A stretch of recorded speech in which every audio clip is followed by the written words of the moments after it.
Welcome to episode 25 of the Tired Dad podcast. And as you notice, I'm all by myself. And the reason why I'm all by myself is because I thought this would be a good topic to do by myself. And also the wife's gone out. So I thought I'd just do it tonight. And it's all about being the leader of your home. Okay. I'm going to give you 5 powerful topics. And we're going to deep dive into discussing the role of the dad, aka the leader in their home. Okay, because I think it's a really important discussion to have, and I think it's really important that we talk about this. So I empower you to go home, be the role model, be the leader, be the authentic man, dad, husband, father, whatever you want to call yourself at home. Okay, because guys, you are setting your family up for failure or success. And to be a successful family, it has to start with you as the leader. So I'm going to talk to you about 5 ways that you can become a successful leader of your home. Now, if you're watching this, guys, please like, comment, subscribe. Please drop comments in. I want to know where you're coming from. I want to know about what you think your opinions are. I want to know about your opinions on things, because then that gives me topics to talk about as well. And I can answer your questions, answer your comments, answer your opinions and all that. Now, I don't know the answer. I'm just talking about my own experiences, as you know. And if you don't know, go and watch the other episodes of what happened in our marriage, how we rebuilt our marriage, and how we talk about topics and how we're still rebuilding our marriage and how our family is growing as I become and take more leadership and become the role model and become the successful man I am being, financially, spiritually, finding God and bringing back into my life and walking closely with Jesus, in which I haven't done for 20 years. Also, guys, the biggest success you will ever have in life, I personally believe, is if you really have faith. Okay, you got to have a faith. Whatever you believe in, I just think you got to have faith. And I hope that faith then leads you to be a better role model. But we're all going to talk about leading. Okay, we're going to talk about leading. First, number 1, leading by example. Don't just walk the walk. Don't just talk the talk. Walk the talk. Okay, or walk the walk. But I like to say walk the talk. Okay, your kids and your wife, if they don't listen, okay, or you don't think they're listening, they're actually watching what you do. Okay, so let's say that again. Your kids and your wife are watching what you do. And so, are you the man your wife wants you to be? Are you the man your son will look up to? And you think, I'm proud of my son because he's followed your footsteps and your story. Would you want your daughter to marry a man like you as a dad? And then you got to start looking at this, yeah?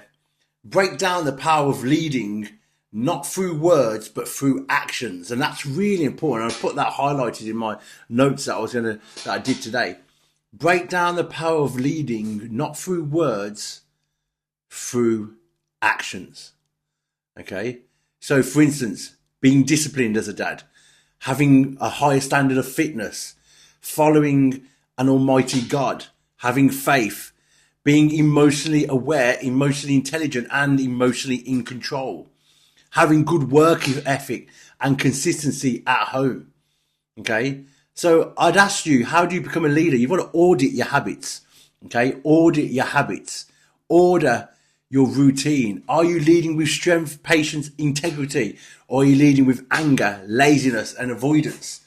Okay. These are things that I've just put down, put in paper, put on my laptop while I was today doing I took my little one away and I was just jotting down some things while she was playing with some kids and stuff like that.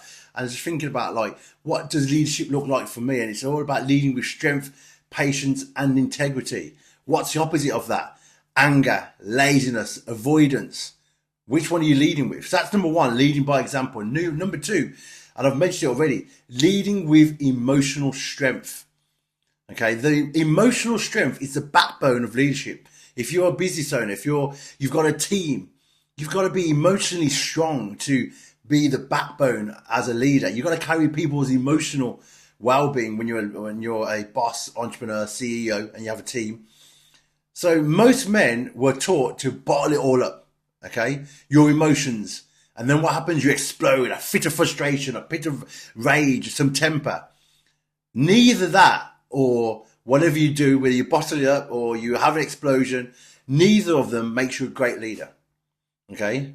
You've got to develop emotional strength. What is that? It's the ability to stay calm, patient, being present when there's pressure, frustration. You've got financial difficulties. The missus wants something and you can't afford it. The kids are not happy at school. The car's broken down. Your car's in a garage for a month. My car's been in a garage for like 3 weeks and they keep saying it's going to get fixed and hopefully, God willing, this next week it will do. But we've only got one car, so we're driving around with one car. My little one has to, because we homeschool her, we take her to groups and we've got to drop the missus off at work sometimes when she chooses to work and then go here and go there. So all the life struggles. But you're still able to be patient, present, and staying calm. Because that's what your family needs. And that's what you need to be as a leader. So you've got to learn to manage stress. You've got to learn to respond rather than react. And that's a big thing that I've learned these last few years about responding rather than reacting. You got to keep your cool in parenting. If the wife says something in marriage and you don't agree with it, keep your cool. If she's trying to have a go at you about something like the dishwasher or, I don't know, whatever women have a go at you about, you're keeping your cool. You're being emotionally strong. One action that you can do this next week, which is a big action, because when I have therapy sessions with some of the dads, and I've opened a clinic now, so dads come and see me at the clinic. One of the things I've always say to them is, on a scale of 1 to 10, how much do you yell at home? Let me say that again. On a scale of 1 to 10, how much do you yell at home? And usually it's like 8, 7, 8. And I'm like, okay, let's reverse it. What causes you to yell? And it's probably coming back from frustration at work or whatever. And then I say, well, when you are yelling, how are you? And they say, I'm angry because of this. And then go, let's dive deeper. And usually they're angry because something's happened at work, or they're angry because they're frustrated about something that's not working right.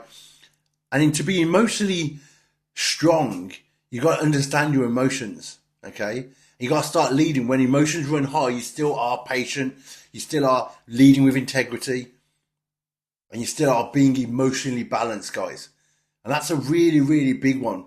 And a lot of the time when I'm in my clinic and dads are talking to me, I'm talking to them about understanding why their emotions are high and understanding how to control them, understanding how would that feel how do you think your kids feel when you're like that? And how do you think your wife feels when you're like that? And what does it make you look like? And a lot of the time it makes the man look like they're out of control, they're frustrated, they're impatient, they're dictators because they come in and tell him what to do. And it's really hard then to gain that respect, which is another topic that we can talk about.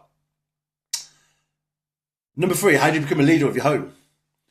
And one of the greatest things and one of the biggest things that I truly believe is you have the weight of responsibility. So you got to own your role as a man. You got to own your role as a dad. Many dads feel overwhelmed by responsibility, okay? But the real leader and a true leader of their home doesn't complain, doesn't moan. Oh, I've got to do this, I've got to do that. I've got this to do, blah, blah, blah. He adapts. And the biggest thing I've understood when I was writing this and when I look back and reflect on my own life is learning to adapt, because life is like a roller coaster, ups and downs. If you heard me and my wife talk, it's all about life's a roller coaster. It throws curveballs, but you've got to learn to adapt. And a lot of the time, avoiding problems kills respect. And so, what does it mean by that? Instead of heading into the direction of where things are wrong and sorting it out, you avoid it. That kills respect, when really you need to be stepping up to the challenge and taking that challenge on, sorting out the problems, not avoiding them, having the hard conversations with your wife, not avoiding them, telling the stuff that your kids don't want to hear, but you know it's going to be better for them, not avoiding them.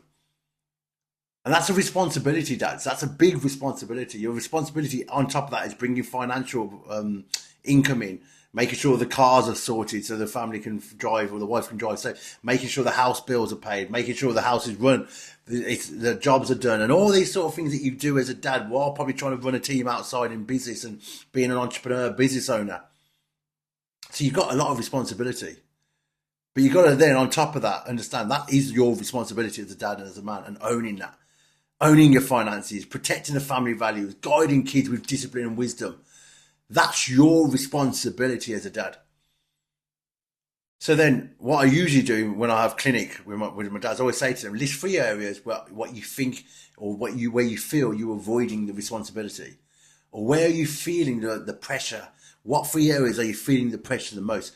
It's usually finances, it's usually self-worth, and it's usually not feeling appreciated. They're the 3 areas that most dads feel like they're avoiding that responsibility because they don't want to have the conversations. When if you're working as a team, I don't like to talk to my wife about finances, but we're a team, so we've got to learn, understand. And I've got to say, look, this is what's going on. This is where we're at. This is what we need to do. I don't like to have conversations avoiding hard. I don't want to have those hard conversations. We've had to many times when I came move back into the mountain, but avoiding your responsibility causes lack of respect. So think about what 3 areas are you avoiding? Are you feeling low worth? Are you feeling that you're not appreciated? Have that conversation. That's going to make you more of a leader, having hard conversations. Number 4. Now, this is probably one that I need to probably explain a bit more to you, but leadership in marriage, okay, strength and compassion. A wife doesn't want a tyrant, and a wife doesn't want a doormat. Okay, she needs a husband who leads with strength and love. Let me say that again. A wife doesn't need a tyrant and doesn't need a doormat. She needs a husband who leads with strength and love. So break down how you can restore that connection, build trust, and can communicate like a leader in marriage. One of the biggest things that I've done to become a bigger leader in my family is communicate. Learn to communicate. Learn the 5 love languages. Learn how to build trust, because I had to build trust again. What do I need to do to build trust, build that relationship? And again, you go, I shouldn't have to, I'm married and blah, blah, blah. You've got to work on things as a dad. So I've got each your back. You've got to work on things as a dad. So think about setting the emotional tone, okay? Not being passive aggressive, not making decisions without wisdom, but being more wise and creating safety for your wife, making her feel loved, making her feel secure, making her feel that she can come to you with problems, and you're not going to snap at her or judge her, making her feel that she can talk to you without you finding a solution. Because guys, we like to solve things, and sometimes they don't want us to solve things. So think about leading with strength and compassion, not being a tyrant, not being a doormat, but a husband who leads with strength and love. Okay, so setting the emotional tone, not being passive, making decisions, and explaining why you're making the decisions, okay? And last but not least, and this is one of the hardest things as a dad, and the biggest pressure I feel is this: raising leaders. Allowing your kids to follow your footsteps. And whenever I run a clinic with dads, I always say to them, when we've got to know each other a bit more, and when they've explained their situation, the struggles and all that, I always say to them, would you be proud if your kids turned out like you? Would you be proud if your daughter married a version of you? And I'd say 7 out of 10 would say no. So we explore that, and what would they need to change, and what do they need to change? Okay, you don't need to raise leaders. You just need to be a role model for them as a leader. So how do you make sure your sons and daughters grow into a strong, capable, resilient person? Okay, it's all about teaching them leadership through action, through your disciplines, through responsibilities. A lot of the biggest thing that we've implemented in our relationship and as a family is faith, following God and them values, and how Jesus acted, and showing acceptance and love and kindness. And we've really, really taken that as, and God has been the center of our relationship and our family moving forward. So imagine, and this is my daughter, you speak to my daughter, you said to my daughter, what's your dad like? He'll be like, he goes to the gym all the time, he's strong and he's funny. Probably that's the main thing she'll say. But she knows to go to the gym all the time because, number one, we own gyms, and number two, we're consistent. I consistently go to the gym. Okay. Also, you got to learn to let your kids struggle.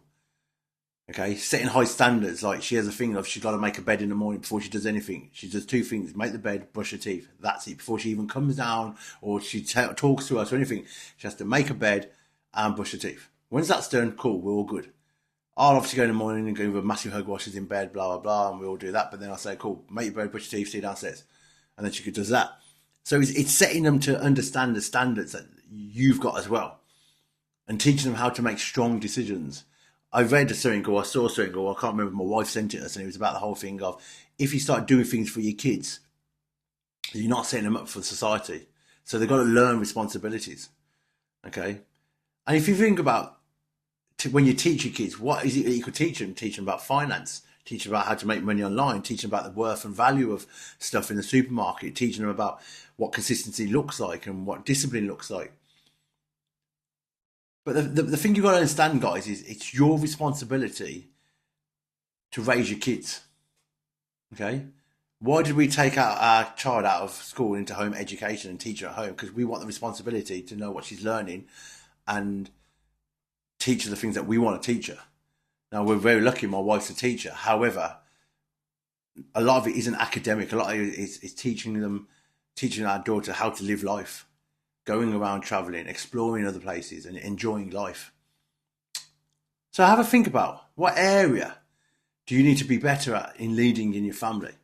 Is it doing more walking and less talking, more showing and less saying to yourself, dictatorship wise?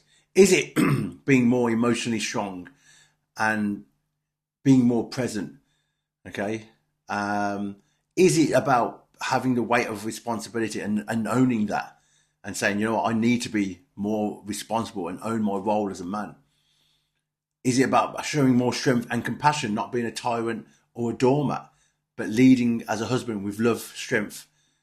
Because that's really important. That's a really important one that I really feel that most dads need to really take on board. And then last but not least, number 5, who are your kids following? Are they following you because you're a good role model? Or are they following people on the internet because they're influencers? Would you be happy if your son turned out like you, or your daughter married someone like you? How happy would you be? And they're the 5 things that I feel as a dad, that's what the area you need to become or need to work on into becoming a good leader at home. And guys, as always, I appreciate your time. Which one of those 5 things are more relevant to you? Which one do you need to take on board more, master in becoming a leader of your home? Whether you like it or not, it's your responsibility, which is what we shared and talked about. But most of all, dads, your kids are watching you. Are you being present, or are you buying them presents? Are you being compassionate, showing them love and intimacy at home with your children and with your wife? Or you're on your phone scrolling, looking for the dopamine hits? Are you happy with who you are? Or are you letting yourself go and making sacrifices and putting more work and chasing the money rather than chasing family? It's a fine line. It's a balance. I understand it, dads, because I've done it. And where I'm at now, it's all family for me. All family for me. Because they're a representation of who I am. Guys, if you liked what I said, please like, please share. And guys, I appreciate every single one of you who have subscribed. Lots of you need to subscribe. You watch it, but you don't subscribe. So please subscribe if you're watching it and you've never known to subscribe. We are the Tired Dad Podcast. We talk about real life dads and we interview real life dads and we talk about family issues in today's society. I appreciate you for watching. Guys, as you know, my vision and mission is to help 1 million dads. And that's a big vision, you might say. But you know what? I'm a true believer because I believe I'm here on this earth to help dads. And we are tired and we keep turning up and we keep fighting. So to help me in my cause, please share, like, comment, and I'll see you next time on the Tired Dad Podcast.